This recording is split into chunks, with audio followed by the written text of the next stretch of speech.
Alright, hello everybody, this is Zacharias. We're back again with more of Avernum 3 Ruined World. We're still in the town of Bavner. I just had to make sure I kept the last part under an hour, so that's why it's kind of awkward being in the middle of a town. But the town has been abandoned by humans and swarms of tiny roaches have happily settled in. Droppings are everywhere and a dried up roach husk over 2 feet long, not counting the antenna, lies on the bed.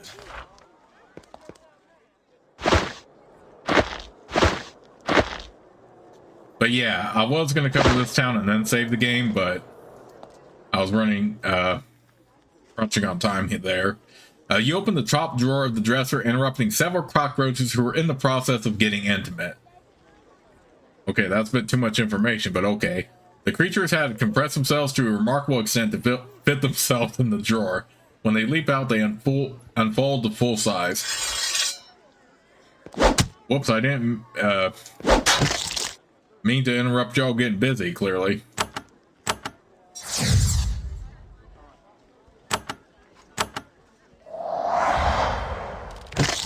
What the heck? There were like 4 roaches at work? Oh my. I'm not even going to make a joke on that. Yeah, I'm not even going to try to make a joke. There were 4 of y'all in there trying to get intimate before I interrupted.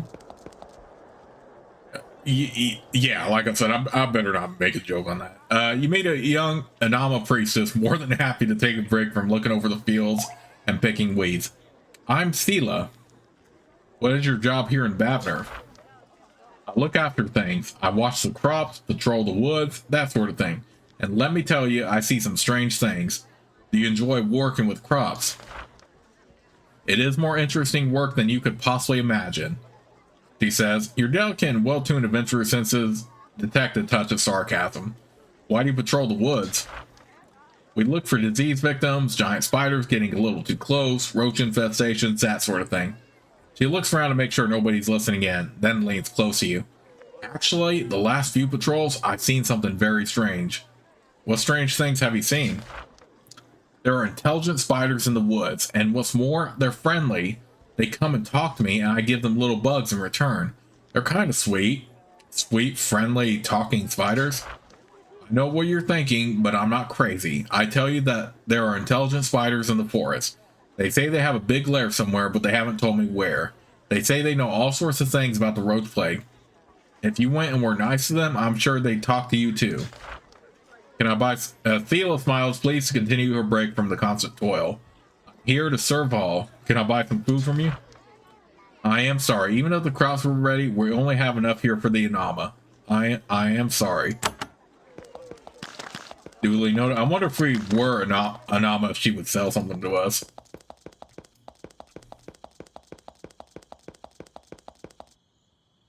You walk through a thick forest, a canopy of branches overhead blocking out most of the sun's light. This island would be rather beautiful if it weren't for the grotesque weeds that infest it. Then you hear a soft hissing noise coming from all around you. The underbrush shakes, and the sounds of scuttling creatures come closer. Soon you are being confronted by a large group of hideous, Doberman-sized cockroaches. Although we have enough to avoid them. Yeah, we do have a... Ooh, I forgot to clear out that quest since I killed that stalker. Point Contemplation, South Point. Jeremy Dispatch. Okay, so we're definitely supposed to visit Point Contemplation. Find Munt, that's going to come into play later. Actually, Lorelei, that's also going to come into play later.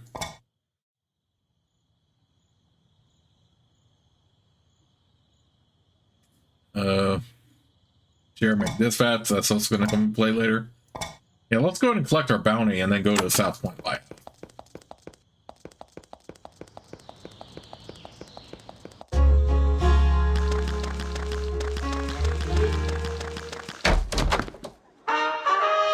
You tell Grunders how you killed the infamous stalking roach of the Shader sewers. He nods, makes a few marks on a scroll, and sets it aside for future filing. Then he pulls the shield out from under his desk and hands it to you, along with some coins. I think this item has appropriate value as a bounty. Alright, Shield's a succor.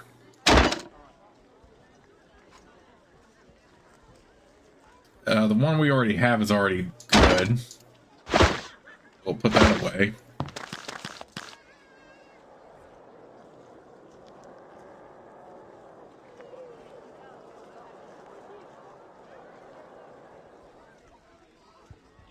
Didn't we already meet someone named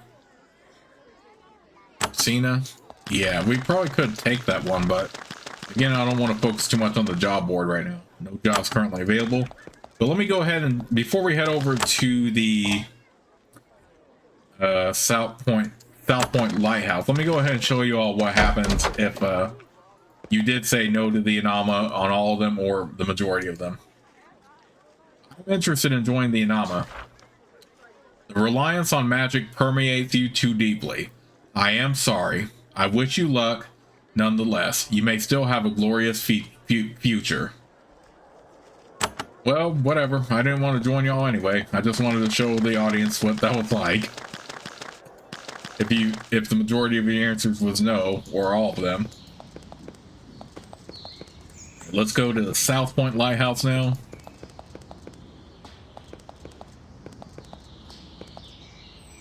The southern road of the Isle of Bigail is patrolled by a small group of wary guards.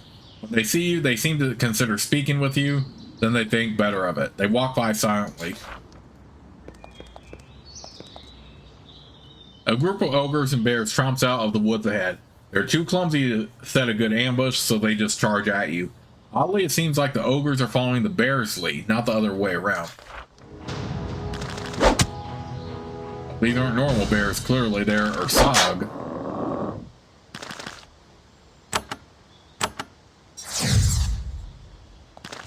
Or however you say the Ursage.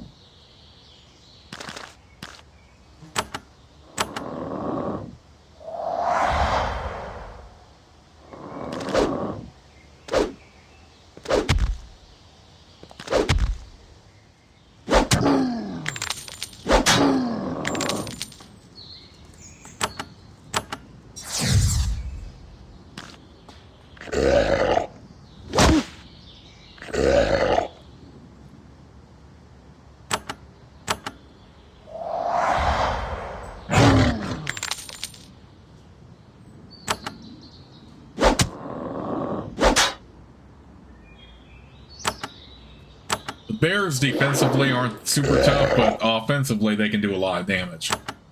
Because, see, Rex is very tanky, but even he's taking a lot of damage from those.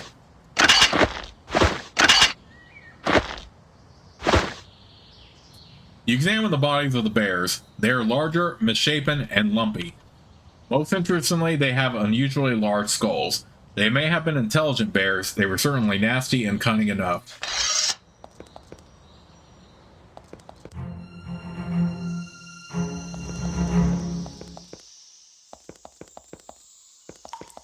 Okay, so here we are at the South Point Lighthouse.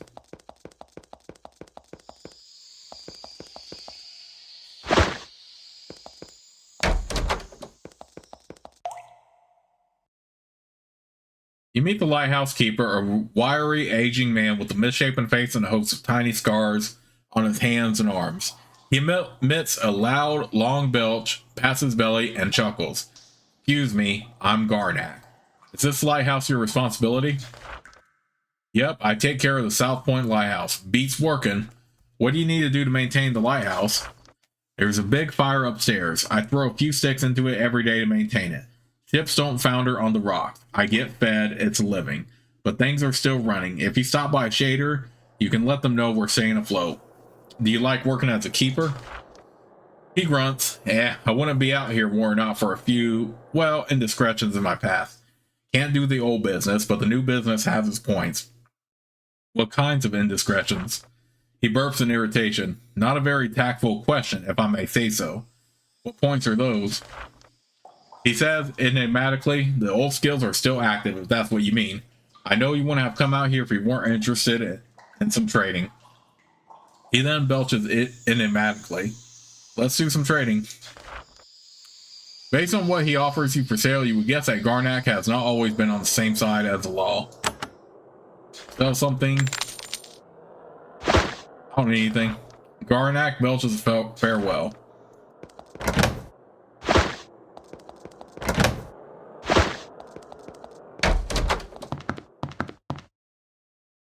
Most of these books are on locks and locksmithing. There are training guides, treatises on lockpicks and their uses, and of course, lots of fiction featuring locked doors in a prominent manner. There's also at least 3 copies of Bluebeard. Night of the Bloodfang. I think I already read this, maybe? I don't know if I have. Night of the Bloodfang by Q King, Esquire Chad Hartslap, who has recently and through many years of brave fighting and hardship, been declared a dervish of the mighty Empire Army. Looked out over the belt. Tonight, he boomed. Tonight, in a bloody, detailed way, those foul and film scum will pay for killing my mother, father, brother, grandmother, other brother, first love, sister, second love, and teacher. He drew his swords and strode forth.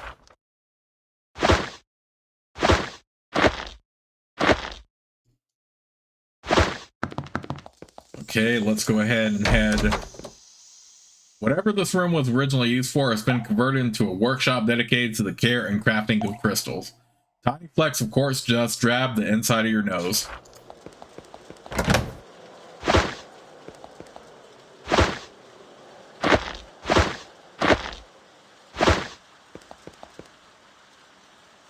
The thing you notice most about this woman are her fingers.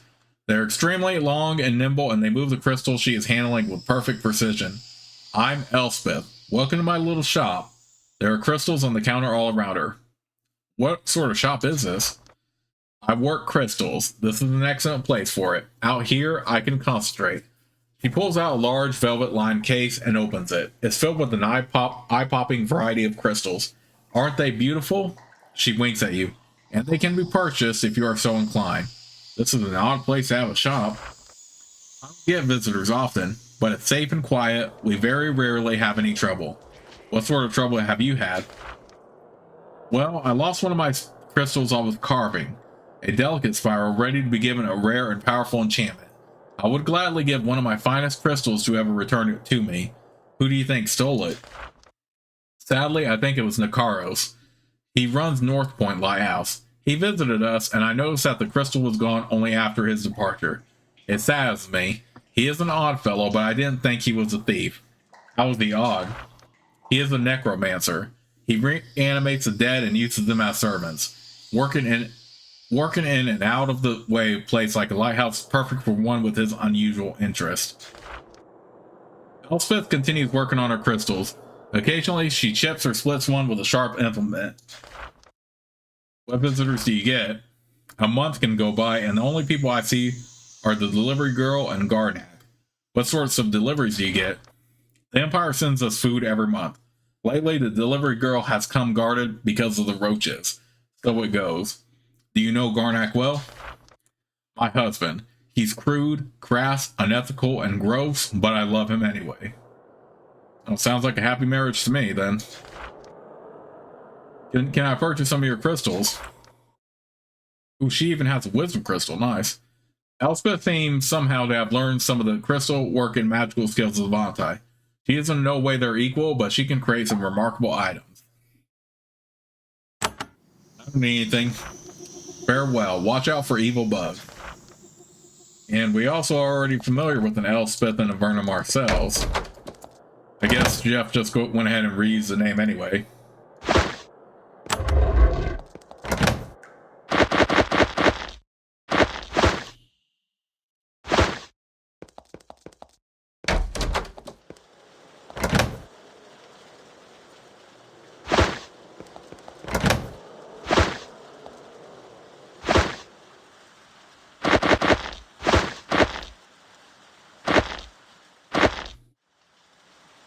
Oh, I forgot we got a curing scroll. To the north, the ramps lead steeply up to the lighthouse lamp.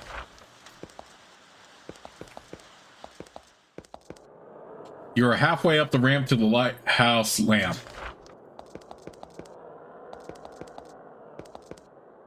You're at the top of the lighthouse tower. A fire burns in the middle of the charred stone floor. The fire is mildly augmented by magic. The small amount of wood in the bonfire is burning with a far brighter light than you would expect. Very interesting. Okay, so it looks like things are good here as far as this lighthouse.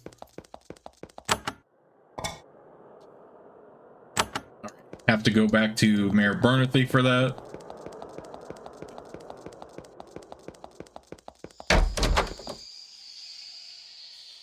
You give this book a quick look. It's called The Care and Maintenance of a Proper Empire Lighthouse. It's pretty dusty.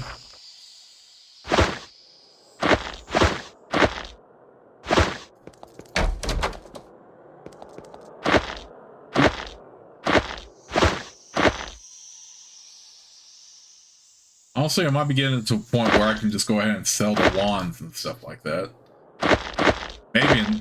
Maybe even the potions as well.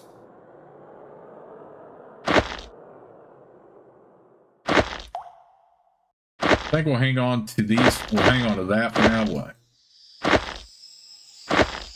So these we can sell. I think we're getting strong enough to where we don't necessarily need to have these kind of scrolls. We'll hang on to move mountains because I think that it's a level 2 instead of a level 1 like past Avernum games.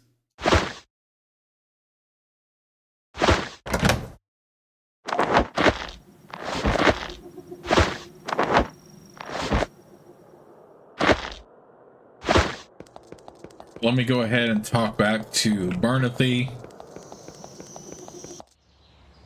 Now that we have our answer, and we also have a quest to go up to North Point Lighthouse anyway, so that'll probably be the job in Shader that we need to do next.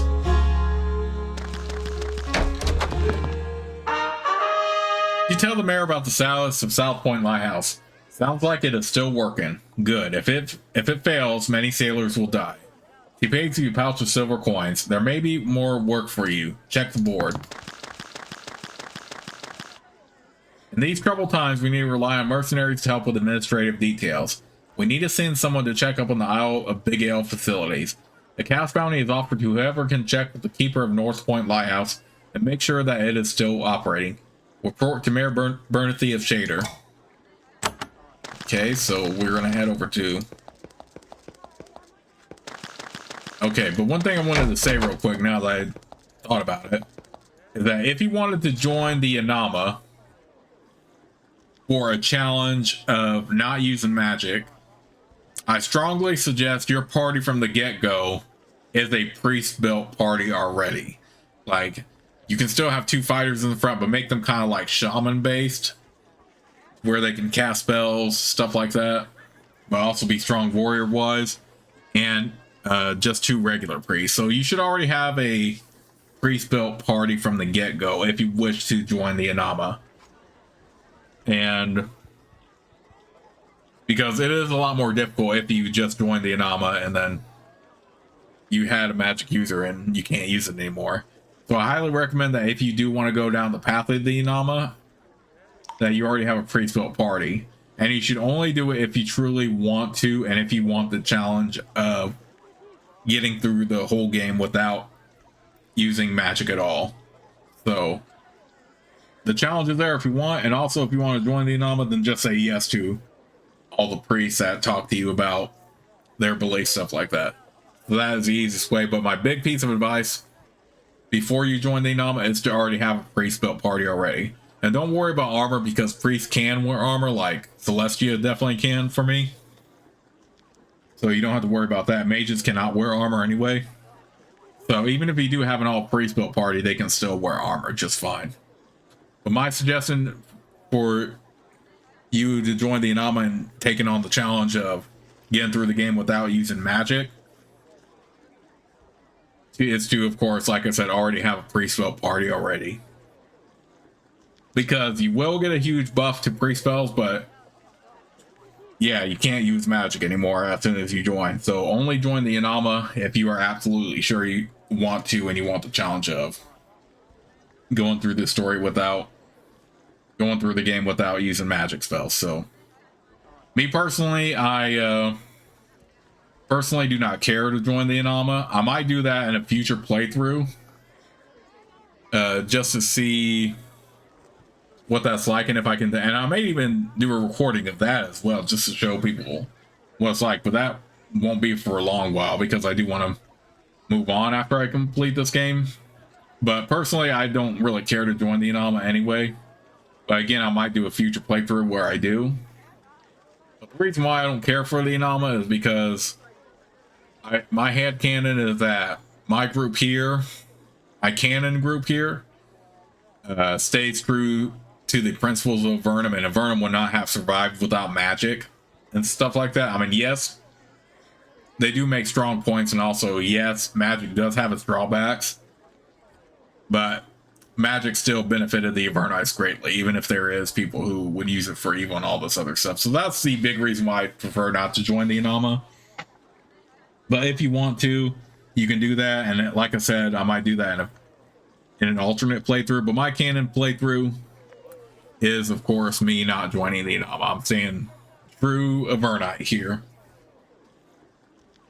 For me, anyway.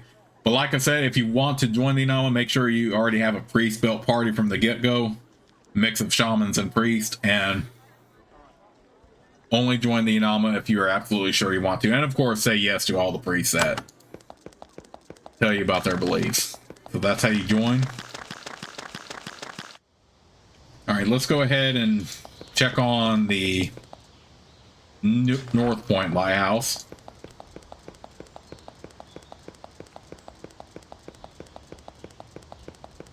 I think that would be fun to try to...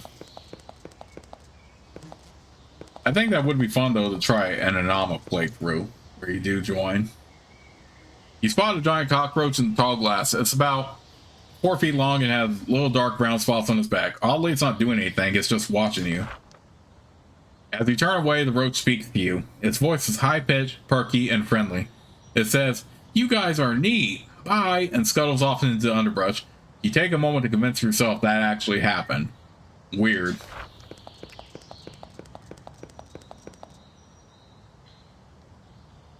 This area is hilly and there's a small isolated cove on the north shore. The heavy brush keeps you from seeing much, but the sounds coming from within are unmistakable. Someone is throwing a big party. You move into the hollow hoping to join in the celebration.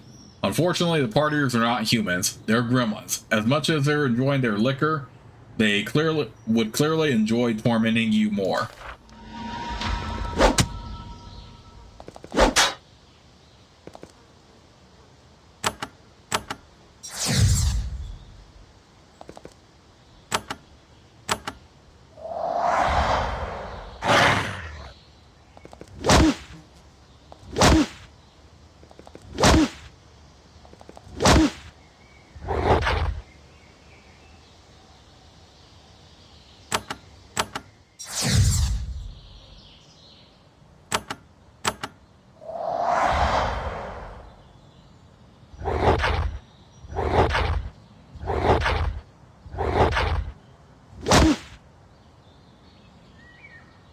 How do they have stuns so freaking often?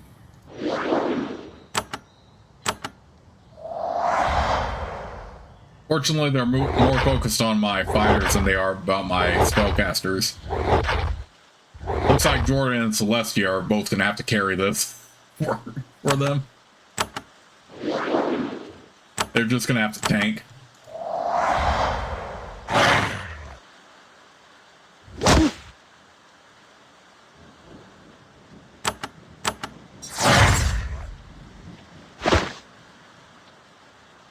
We don't need no Gremlin one. Now that the Gremlin party has been trashed, you are able to loot their precious party supplies. Ooh, we got a bunch of speed potions out of that, actually. Let's give...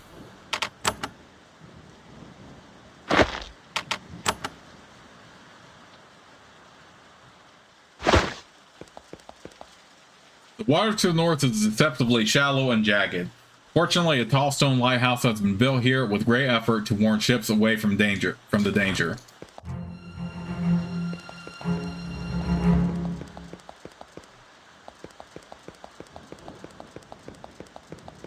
Okay, it looks like a place. Okay, this guy's definitely a necromancer, alright, because he had zombies here. But at least they're not hostile or anything.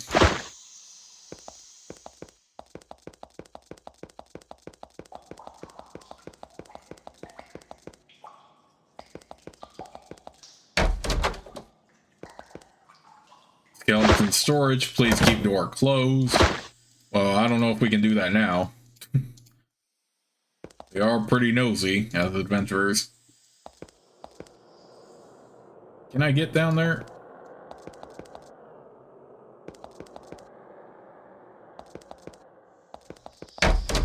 And sorry I opened your skeletons.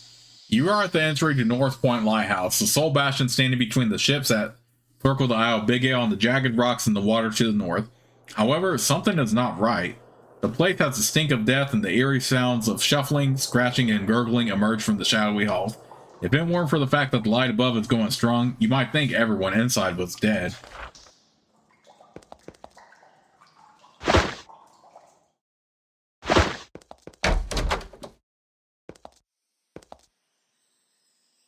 Okay, we better not try to break into his room or anything like that. The books are on death, the undead, putrefaction, embalming processes, the treatment of viscera to prevent spoilage, and similar grisly topics.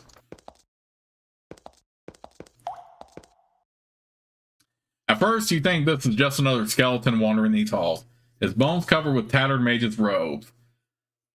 Then you realize that it is a human. He just happens to be disturbingly pallid and thin. I am Nakaros, he says in a thin, reedy voice. Are you in charge of this lighthouse? I maintain North Point Lighthouse, he hisses. It gives me time to study my other pursuits. What is the status of the lighthouse? Still operating at full efficiency. Whenever cockroaches get close, I send my undead hordes out to squish them. The light shines. Why is there a lighthouse here?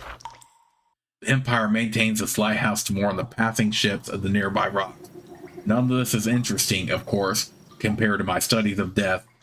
That is a morbid subject. His teeth are exposed in a ghastly grin. I believe that, quite simply, death is just another phase of life. Thus, creating undead is the most humane thing you can do. I can think of more humane things, like leaving the dead dead. But wouldn't you rather have your existence continued in a rather mundane way than to have no existence at all? Creating undead gives people more life. It is a beautiful thing. Plus, they're so useful. Useful how? He smiles. Not only are the dead quiet, patient company, but they're very good at simple household chores. What can an undead creature be relied upon to do? You know, emptying trash, sweeping, feeding the lighthouse flame, that sort of thing. I'm sure that death can be very beautiful. All you need is a good attitude about housework. Zakaro smiles. His teeth are gray. How else can I help you? What are your other pursuits?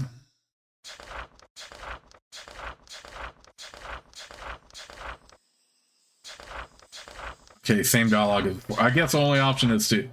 I'm looking for a missing crystal. It belongs to Elspeth. He looks nervous. Oh, I see. I'm sure I know nothing about it. Oh, alright. Never mind.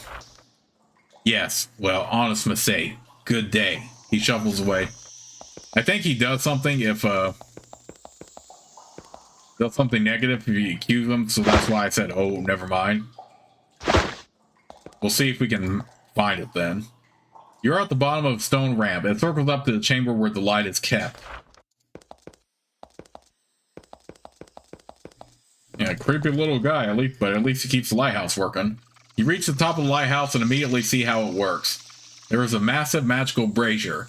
It takes a small amount of wood and turns it into a blindingly bright, long-lasting flame. The braziers are fed with kindling by several animated skeletons. They stumble around the chamber, wandering at random until the fires get low. At which point one of them goes to get a stick to throw in the fire. It's an odd but efficient operation. Okay. Yeah, creepy guy, but at least he keeps the lighthouse running.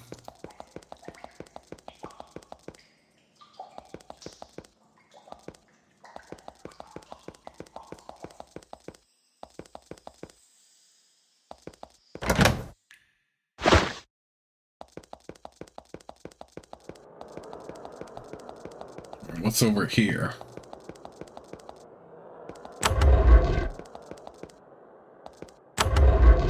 What the heck is this? You see a horrid, shadowy specter lurking back in an isolated nook of the lighthouse. It watches you hungrily. You ask its name. It hisses, I have no name any longer. I just am. We're looking for a stolen crystal. Do you have it? Yes, and now that you have found out my secret, I must feed upon your hot blood.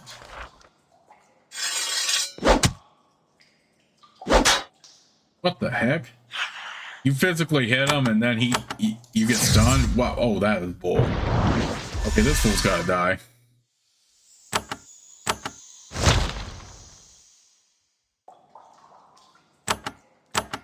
He's deader now. When you destroy the Spectre, its ectoplasmic form vanishes. Several crystals were suspended in its torso. They clatter to the ground. One of them is an elegant carved blue spiral. It isn't enchanted, but it's a delicate and intriguing piece of work. You put it in your pack. We still have to kill this punk.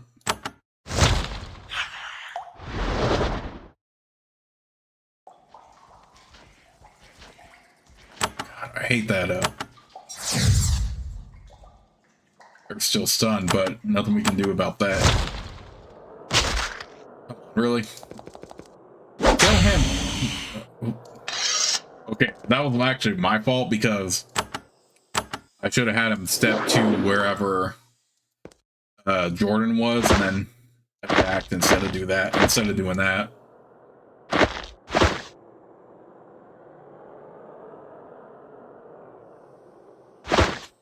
I think Nakaros does have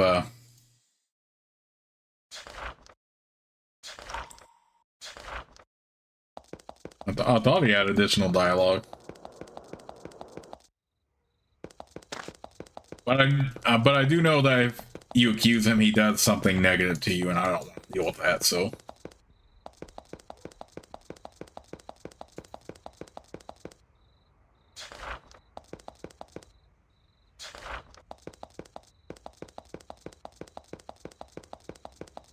Alright, remember it's day 24.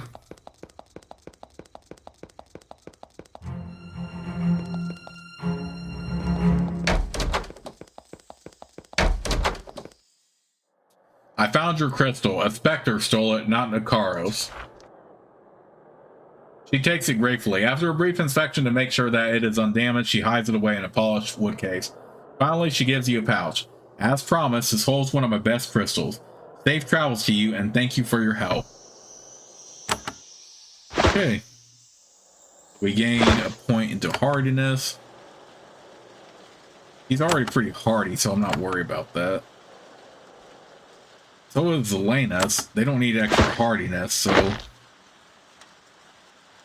why don't we go ahead and give this to Celestia, even though she's not trained in melee weapons. I mean, she does have a few boosts in hardiness already, but not like my spellcasters necessarily need to have hardiness.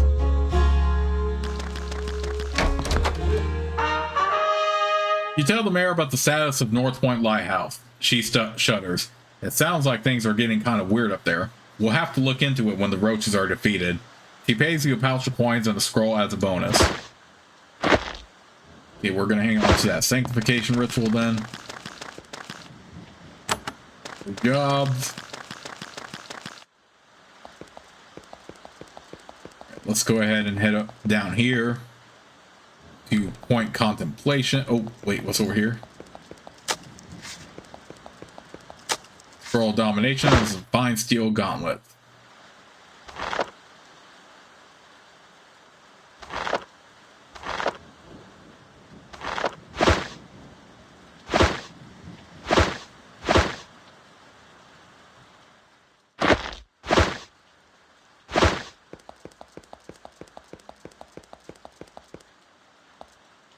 The lone approach to the Thai promontory has been blocked by a large cluster of huge and highly aggressive cockroaches. They don't attack you, however, they just scuttle back and forth across the road, blocking the path and being gross.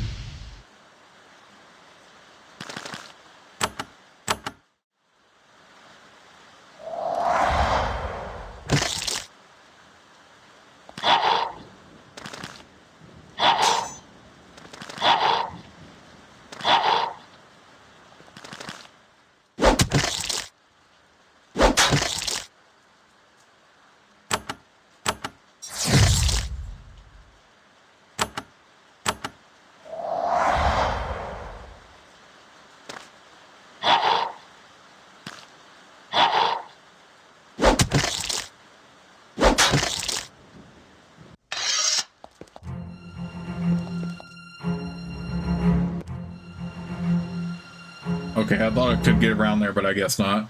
Anyway, time for me to go ahead and save the game right here, but when we return, we'll be back to explore Point of Contemplation. So I will see you all soon with the next part.